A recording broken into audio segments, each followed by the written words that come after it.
yourself. Every word which I am going to tell is for you, not for your next person. That is why even in the class I always tell, if your husband and wife are, if couples are here, don't sit next to each other. Why? If I support some way the husbands, immediately the wives, listen. Some way wives are supported, and immediately, how many times I told you? Only when Swami tells, it goes into your head. Instead of you listening, you will be just poking the next person. Listen. Careful. Don't forget. So better for these 2 days, don't sit next to each other, so that you will listen for yourself. Now most of the time I have seen, even if the friends they sit next to each other, what they do? They just call, you understand? How many times I told you? But see, instead of listening to the thing, they will start discussing with each other. By discussing with each other, what can they create? Little more confusion, that's all. Not any solution. So, put your whole effort. Think everything is for you, not for the next person. Nothing is for next person. Everything is told to you. We always think, Swami says, we are not so bad. We are only half. Yesterday somebody was telling me, asking the question, Swamiji, we may not be totally enlightened, but don't you think that we have a little bit of wisdom? Don't you think that we are half wise? I tell you, there is only 2 things in the world, either Buddha or Buddhu. Either totally enlightened or total fool. There is no between. There is no 50-50. Either steam or water, that's all. Maybe hot water, but that does not mean it's not a water. Even if it's hot water, it will just put the fire off. Throw the hot water on the fire. You think that fire will not burn? You think the fire will burn? No. Even if it's hot water, if you throw the water on the fire, fire will be quenched or fire will be put off. So, hot water means don't think that it has lost its quality. Either steam or water, that's all. Either Buddha or Buddhu, that's all. So, put your effort totally. Only then you can have the glimpse or total experience of this course. And one more very big plus point or a great opportunity. Of course, a few of you who have got relatives in Tamil Nadu, they know how fortunate you are. In India, a meditation camp means 30,000 people attend. 30,000 people attend. Of course, ASP we don't allow so much, but even then, hundreds and hundreds. So, it is very difficult to get a personal attention or a direct touch. But here, you are fortunate. Even in the US, I think New York is the smallest crowd. Here only, we have the smallest crowd. You are fortunate. Be very clear. Surely you are fortunate. So, any time, if you don't understand anything or if you don't feel what I say is applicable to your life, you can immediately stop and put a question. You are welcome to crisscross. If you just sit as if listening to Ramayana or Bhagavata, it is not that. It is going to help you. Be very clear. See, when you go and sit and listen Ramayana or Bharata, you don't need to wake up. You don't need to remain awake. You know the whole story. Even if you sleep for half an hour, 1 hour, you can pick up. You know the whole story. Rama is going to go to the forest. And then Anjaneya will be meeting Rama. And then Sita will be kidnapped. Anjaneya will go to Lanka. Then Rama will go to Lanka. Ravana will be killed. And again Rama will have the Pattabhisheka. You know the whole story. Even if you miss one session or two sessions, you are not going to miss much. Half an hour you can sleep and half an hour you can attend. You can have both. And you don't need to ask any question, but there is nothing to ask. The story is story, that's all. So a religious discourse does not need your involvement, but a spiritual class needs your involvement. You need to understand the whole thing. It is not that I will be speaking continuously and you will be sitting. No. It is something more like an interaction. So whenever you don't find something is directly applicable in your life, you can directly stop me and question me. You are welcome to question, only then you will have the total effect of it. Unless you are convinced, unless you understood the whole thing, how will you be able to put your whole effort in meditation? I have always seen the people, no Swamiji, I don't need to understand, whatever you say I will do. But that is not going to help you. If you just do because I say, you will put only your conscious effort. What will happen to your unconscious? It will remain untouched. Only if you are convinced totally and then do the meditation, it will have total effect of your whole being. So wherever you have a doubt, immediately raise your question. One thing, doubt is an energy clot, like a blood clot, energy clot. So as long as the energy clots are there, the full circulation of the energy will never happen. Doubt is an energy clot. So don't let doubt to rule your mind. Any question, immediately you are open to ask, you are open to raise the question. And you have a very small group, you are fortunate, you can ask any question.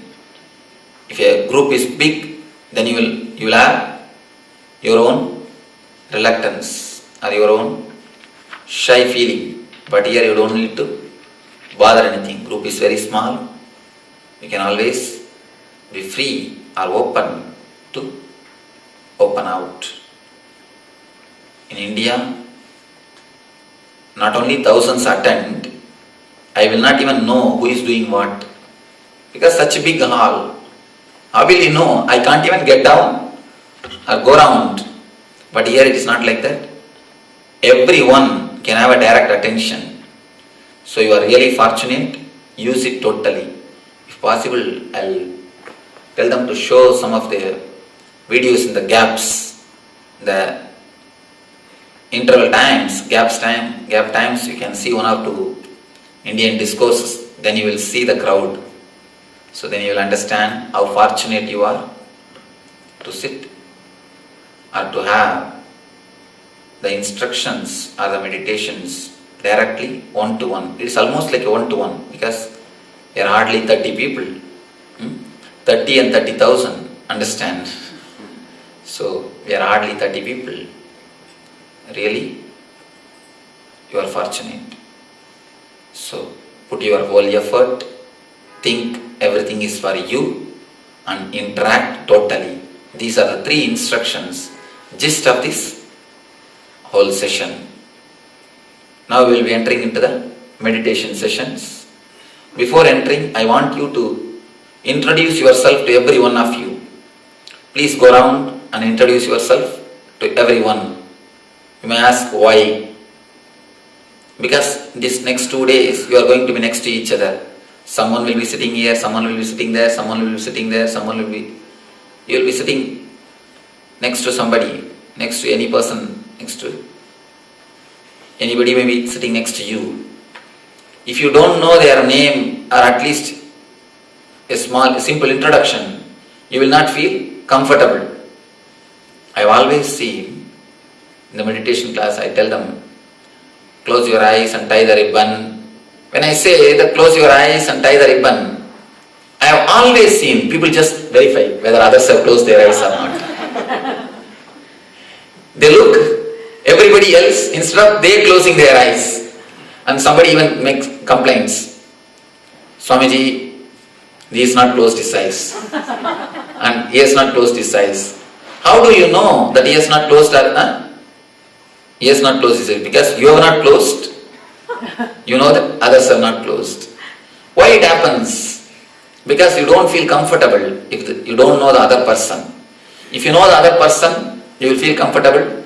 You will start directly closing the eyes instead of looking into the others, what he says or what she does. Instead of looking into the other things, you will be able to directly meditate.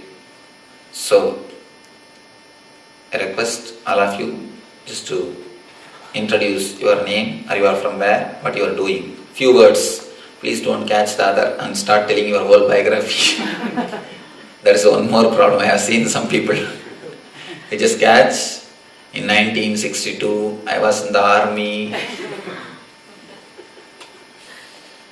So please go around and introduce yourself. After 10 minutes, we will start the next session. It's a 53rd ASP. In last 1 year alone, 53rd ASP. I tried sometimes to change some of the material. Of course, it is not that all ASP is same. Only meditation techniques are same. Otherwise, the discourse I change. The material which I present, I always change. But how many times I tried to replace this one story with a proper other story, I couldn't get a proper story. It is so potentially meaningful. This story has got so much of meaning in it. I am not able to change this story. Through many sources I tried, will I get any other story which gives the same potential meaning? I couldn't get. So let me give the story and start.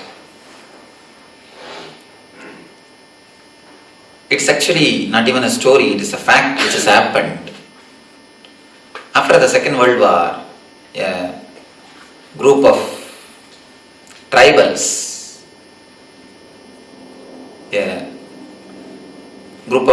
were living in a forest. Army people, they left their open aircraft in the tribal village.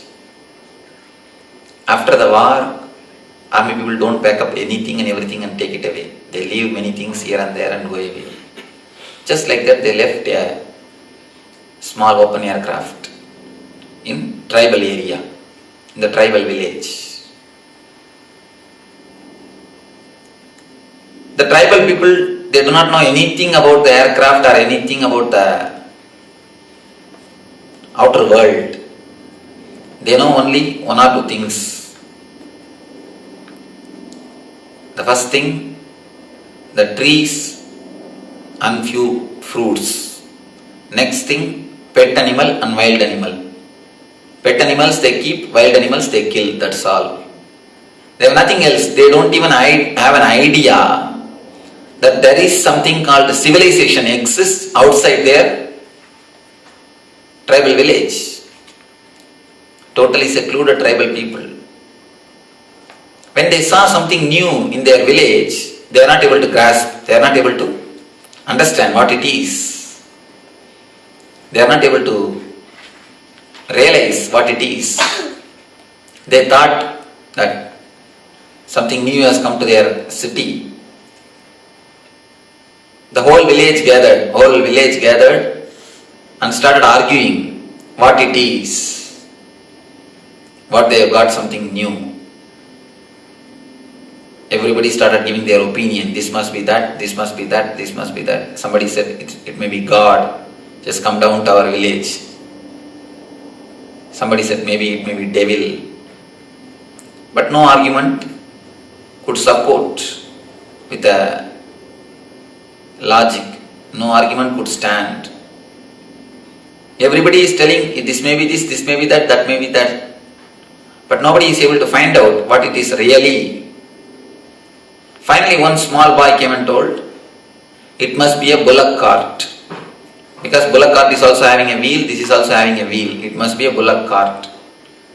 When he gave some logic, when he gave some reason, people all have thought, yes, it must be bullock cart. It must be bullock cart. So the villagers decided, the whole village decided that we have got a new bullock cart. God has sent new bullock cart for our village. They put a 2 big bamboo in front of it and put a bullock, started pulling all over the village. It went on for a month. After a month, one young boy from the other village, he came to the tribal village. When he came and saw, he also doesn't know about aircraft, but he knows about tractor. So he thought this must be a tractor. This cannot be a bullock cart, this must be a tractor. He started driving and using it as a tractor. Then again the whole village declared, we have got a bullock cart which can move without bullock, which can go on its own. It went on for one more month. Third, a man came who is a retired army pilot from army, who is a retired man. He came to that village for some reason. When he saw what they are doing with that aircraft, he laughed and told them, it is neither bullock cart nor tractor, it is aircraft. First, they are not ready to understand, they are not ready to accept, but he used it and he showed them how it could fly. Once he showed, the whole villages agreed, whole villages understood what they were using as a bullock cart is not a bullock cart, it is aircraft. Understand this one story. This will give you the total meaning or total understanding of what you are going to learn for these next 2 days. Let me give the inner meaning of this story, what I want to convey through this story. The body which you have is the vehicle given to you by God. 90% of us, no, 95% of us, we use the system as a bullock cart. More than 95% of us, we use our system only as a bullock cart. People who just use their system for eating, reproducing and death. Nothing more than that. You take birth, just grow, get married, earn a little bit of money, 1 or 2 children, and death over. If you see your life, nothing much is achieved. If you weigh your life, it is nothing more than few Benz and few bungalows, that's all. Few Benz and few bungalows, nothing more than that. One side you are, one side few Benz and few bungalows, that's all. But that is not the totality or reality of a life. A man who just uses his system for outer comforts, a little bit of comfort, 1 or 2 children and death. The people who use their life, use their body in a minimum way, just for the outer comforts and the little bit of money, 1 or 2 children, they use their system as a bullock cart.